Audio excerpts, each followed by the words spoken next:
بسم اللہ الرحمن الرحیم۔ شروع اللہ کے نام سے جو بڑا مہربان نہایت رحم والا ہے۔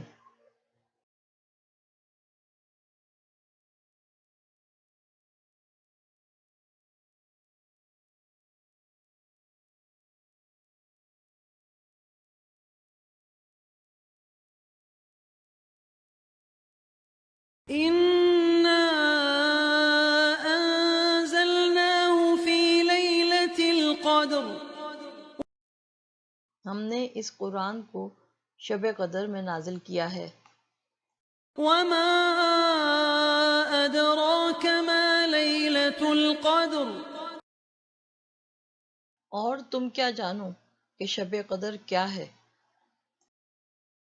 لَيْلَةُ الْقَدْرِ خَيْرٌ مِّنْ أَلْفِ شَهْرٍ شب قدر 1000 مہینوں سے زیادہ بہتر ہے۔ تَنَزَّلُ الْمَلَائِكَةُ وَالرُّوحُ فِيهَا بِإِذْنِ رَبِّهِم مِّن كُلِّ أَمْرٍ فرشتے اور روح اس میں اپنے رب کے اذن سے ہر حکم لے کر اترتے ہیں۔ سلام هي حتى مطلع الفجر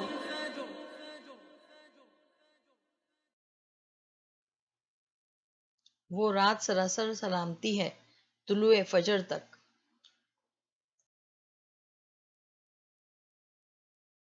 بسم اللہ الرحمن الرحیم۔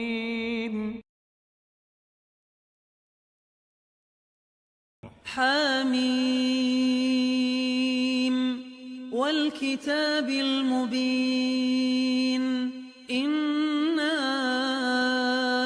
أنزلناه في ليلة مباركة إنا كنا منذرين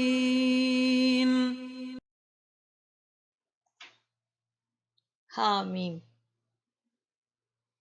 قسم ہے اس کتاب مبین کی کہ ہم نے اسے ایک بڑی خیر و برکت والی رات میں نازل کیا ہے، کیونکہ ہم لوگوں کو تنبیہ کرنے کا ارادہ رکھتے تھے۔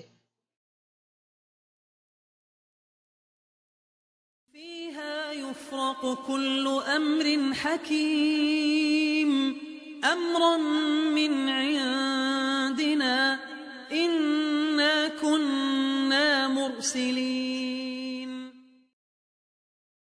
یہ وہ رات تھی جس میں ہر معاملے کا حکیمانہ فیصلہ ہمارے حکم سے صادر کیا جاتا ہے۔ لیلۃ القدر سے کیا مراد ہے؟ عموماً لیلۃ القدر کو لیلۃ المبارکہ اور شب قدر بھی کہا جاتا ہے، جس سے مراد ایک ہی رات ہے، جو ان مستند حدیثوں میں کچھ یوں بیان کیا گیا ہے کہ نبی کریم صلی اللہ علیہ وسلم نے رمضان کے پہلے عشرے میں اعتکاف کیا اور صحابہ بھی ان کے ساتھ اعتکاف میں بیٹھ گئے، لیکن جبرائیل علیہ السلام نے آ کر بتایا کہ جس کی تلاش میں ہے یعنی شب قدر وہ آگے ہے۔ پھر آپ نے 20 رمضان کی رات کو خطبہ دیا۔ آپ نے فرمایا کہ جس نے میرے ساتھ اعتکاف کیا ہو وہ دوبارہ کرے، کیونکہ شب قدر مجھے معلوم ہو گئی اور وہ آخری عشرے کی طاق راتوں میں ہے، اور میں نے خود کو خواب میں کیچڑ میں سجدہ کرتے دیکھا۔ مسجد کی چھت کھجور کی ڈالیوں کی تھی، مطلع بالکل صاف تھا کہ اتنے میں ایک بادل کا ٹکڑا آیا اور برسنے لگا۔ پھر نبی کریم صلی اللہ علیہ وسلم نے صحابہ کو نماز پڑھائی، اور صحابہ نے رسول اللہ صلی اللہ علیہ وسلم کی پیشانی اور ناک پر کیچڑ کا اثر دیکھا۔ آپ کا خواب سچا ہو گیا۔ ایک اور مستند حدیث میں کچھ یوں بیان کیا گیا ہے کہ ایک صبح نبی کریم صلی اللہ علیہ وسلم اپنے حجرے سے باہر تشریف لے گئے، لوگوں کو شب قدر بتانا چاہتے تھے کہ وہ کون سی رات ہے۔ اتنے میں 2 مسلمان آپس میں لڑ پڑے۔ آپ صلی اللہ علیہ وسلم نے فرمایا، میں تو اس لیے باہر نکلا تھا کہ تم کو شب قدر بتاؤں، اور فلاں فلاں آدمی لڑ پڑے، اس کا معین وقت مجھ سے اٹھا لیا گیا، اور شاید اسی میں کچھ تمہاری بہتری ہو۔ ان دونوں مستند حدیثوں سے یہ ثابت ہوتا ہے کہ لیلۃ القدر یعنی شب قدر رمضان کے آخری عشرے کی طاق راتوں یعنی 21، 23، 25، 27، 29 میں سے کسی ایک رات میں ہے۔ لیلۃ القدر کی اہمیت اور فضیلت۔ لیلۃ القدر 1000 مہینوں سے زیادہ بہتر ہے۔ یہ رات سلامتی کی رات ہے۔ اس رات کی فضیلت میں پوری سورۃ القدر نازل ہوئی۔ اس رات کو تلاش کرتے ہوئے آخری عشرے کی طاق راتیں عبادت میں گزاری جاتی ہیں۔ انس بن مالک سے مروی ہے کہ رسول اللہ صلی اللہ علیہ وسلم نے صحابہ کو رمضان سے پہلے جمع کیا اور فرمایا، ایک مہینہ اب تم پر آنے والا ہے اور اس میں ایک ایسی رات ہے جو اتنی اہم ہے 1000 مہینوں سے زیادہ افضل ہے، اور جس نے اس رات کو پا لیا اس نے تمام خیر کو پا لیا، اور جس نے اس رات کو چھوڑ دیا وہ بد نصیب رہا، اور بد نصیب سے ہی یہ رات چھین لی جاتی ہے۔ حضرت ابو ہریرہ سے مروی ہے کہ نبی کریم صلی اللہ علیہ وسلم نے فرمایا، جو شخص ایمان اور ثواب کی نیت سے شب قدر کا قیام کرتا ہے اس کے پچھلے گناہ معاف کر دیے جاتے ہیں، کیونکہ لیلۃ القدر انتہائی سعادت کی رات ہے۔ اس رات قرآن مجید نازل ہوا جو انسانوں کی ہدایت کا ذریعہ ہے۔ اس رات میں جبرائیل علیہ السلام اور فرشتے خیر و برکت اور رحمت کے ساتھ اترتے ہیں۔ حضرت ابو ہریرہ سے روایت ہے کہ نبی کریم صلی اللہ علیہ وسلم نے فرمایا، اس رات میں کیا جانے والا ایک اچھا عمل 1000 مہینوں کے اچھے اعمال سے زیادہ بہتر ہے۔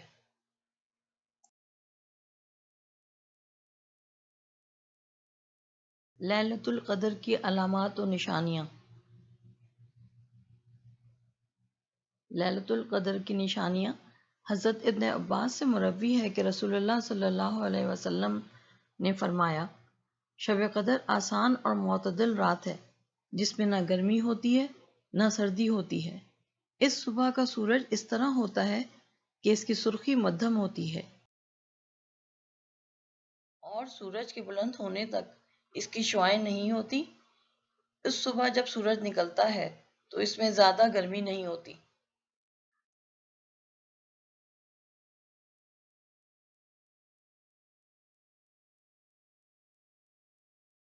ہم ان 10 راتوں کو بہترین طریقے سے کیسے گزار سکتے ہیں؟ تراویح، قیام اللیل اور تہجد ایک ہی نماز ہے، لیکن اس کو مختلف اوقات میں پڑھنے سے اس کے نام تبدیل ہو جاتے ہیں۔ کیونکہ شب مغرب کی نماز کے بعد شروع ہو جاتی ہے، تو اگر ہم شب کو حصوں میں تقسیم کر لیں اور کچھ اس طرح ترتیب دیں، بعد عشاء تراویح پڑھ سکتے ہیں، تراویح کے بعد کچھ وقت قرآن کی تلاوت کر سکتے ہیں، پھر کچھ وقت گزار کر قیام اللیل پڑھ سکتے ہیں، پھر کچھ وقت ذکر و اذکار کر سکتے ہیں، اور اس کے بعد تہجد پڑھ سکتے ہیں اور اپنی تمام دعائیں مانگ سکتے ہیں۔ لیلۃ القدر میں یہ دعا پڑھنا مسنون ہے۔ حضرت عائشہ رضی اللہ تعالی عنہا سے روایت ہے، میں نے پوچھا، یا رسول اللہ صلی اللہ علیہ وسلم، اگر میں شب قدر پالوں تو کون سی دعا پڑھوں؟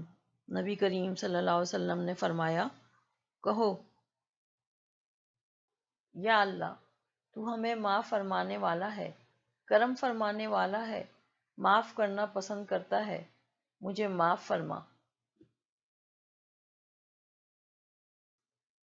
ان سب دلیلوں سے یہ واضح ہو جاتا ہے کہ شب قدر جس کو فیصلے کی رات مانا جاتا ہے وہ 15 شعبان کو نہیں بلکہ رمضان کی آخری 10 راتوں میں سے کوئی ایک رات ہے۔ لہٰذا ان 10 راتوں میں خصوصاً زیادہ سے زیادہ عبادت کریں اور لیلۃ القدر کو تلاش کریں۔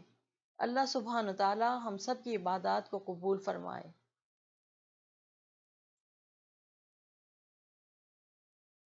اللهم إنك عفو كريم تحب العفو فاعف عنا. اللهم إنك عفو تحب العفو فاعف عنا. برحمتك يا أرحم الراحمين. ربنا تقبل منا إنك أنت السميع العليم، وتب علينا إنك أنت التواب الرحيم، واغفر لنا ولوالدينا وجميع المسلمين. اللهم اغفر للمسلمين والمسلمات والمؤمنين والمؤمنات الأحياء منهم والأموات، إنك سميع قريب مجيب الدعوات. وصل اللهم وسلم على نبينا محمد وعلى آله وصحبه وسلم تسليما.